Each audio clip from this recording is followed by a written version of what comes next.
So is there a difference over the phone? A lot of our sales are done over the phone versus in person. In this day and age, I think most of our business is over phone, over text, over email. Yeah. A lot of times we don't even see the borrower or meet them. Yeah. You know, what can you do to help lock down? It's not, let's see, tie down, right? Lock down or convince, I guess would be the word, someone to go with you. You don't have the face-to-face. We have a phone. Like, how do you, what are tools, tips that we can use to get someone to kind of come over to the other side? Email. Do you like reading long emails? Hell no. Do you write long emails? Hell no. You don't. But you're ahead of the game. This is something I've taught on this podcast too. It's just, do not write long emails.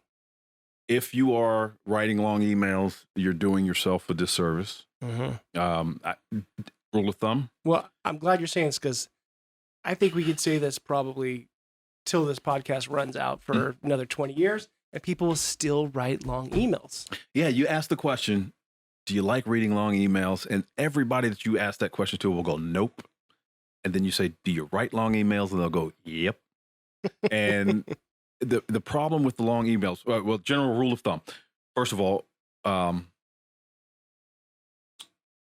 if your email is longer than 5 sentences, it's probably too long. That's a good general rule. Secondly, if you write a long email, the recipient is going to pick 1, 2, maybe 3 things in that email that they absolutely hate, and that's all they're going to focus on. And the rest of it is just noise. Skim it. They're going to skim it probably too.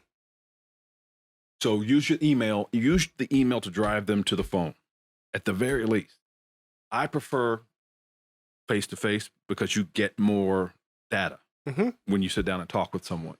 But that's not always appropriate. But by and large, you can usually get somebody on the phone. Right.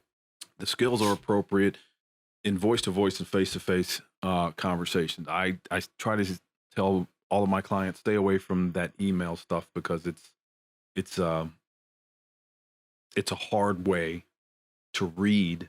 Well, you can interpret the other side the wrong way. Right? Yeah. In fact, Stuart Diamond, who is a professor at Wharton in Pennsylvania, he proposes that you actually draft your email, you print it out, and you read it out loud in the harshest tone that you can think of. And because that's likely how they might read it. That's likely how they could read it. Yep. And after you've done that, Brandon calls them email softeners. Throw in a bunch of I'm sorry's, I'm afraid in there to help soften it. But even then, it shouldn't be longer than 5 sentences. Wow, that's good advice. There's so many ways that people can take things the wrong way. Yeah. Text messages, there's emails. I mean, but you get on a phone call with someone, it's hard for them to read that wrong. No, you're absolutely right. You read a text message and you always read it in the tone that's in your head. Mm-hmm. I could ask you something as innocuous as, I'll bet you didn't think that was going to happen. And I send that on a text. And you're going to be like, what does he mean? Right. But you didn't think that was going to happen. Yeah. But you didn't think that was going to happen. Yeah, exactly. Tone is so important that we imagine it. Yeah. And we read it the way that we would think that they would say it. Exactly. And perception's reality. Exactly. That's so true, man.